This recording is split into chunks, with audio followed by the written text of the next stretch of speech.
If you have ever wanted to spend 3 years studying alpine cheese mold and call it saving the planet, Agristok may have just found your calling.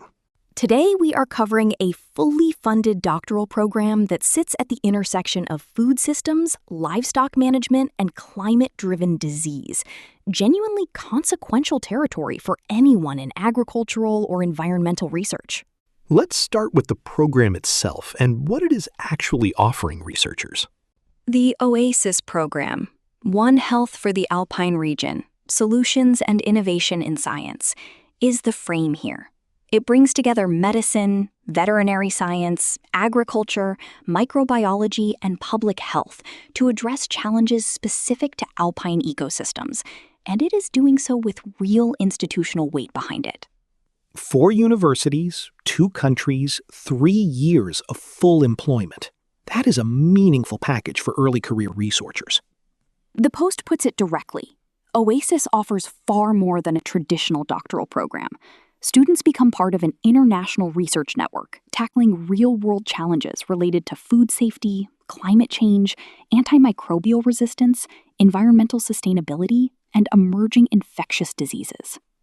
So the pitch is not just a stipend. It is cross-border mobility, lab access, training in scientific writing and data analysis, and collaboration with the Austrian Agency for Health and Food Safety. The research is organized into 3 clusters.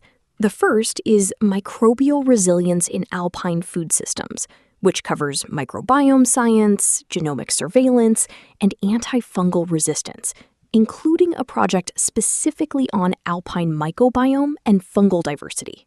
The second cluster is where livestock farming meets environmental accountability. Right. Sustainable slurry and manure management covers nutrient transport, pathogen movement, biogas-derived fertilizers as alternatives to conventional slurry, and a project on reducing methane emissions from alpine dairy cattle through feed additives and breeding strategies. And the third cluster tracks what happens when warming climates hand insects a wider range. Vector-borne diseases in alpine regions develop surveillance systems and predictive models for disease transmission, including a citizen science monitoring project for disease-carrying insects and a Wolbachia-based biological control project for plant protection. Eligibility requires a completed master's degree in biology, veterinary medicine, biotechnology, environmental or agricultural sciences, or a related field. Some VetMed Uni projects additionally require German at B2 level. Applicants may apply for up to 2 projects. Deadlines are August 15 for positions at VetMed Uni and the Medical University of Innsbruck, and August 27 by noon local time for the Free University of Bozen Bolzano. So the window is tight. One Health as a framework keeps surfacing across food safety, climate resilience, and disease surveillance.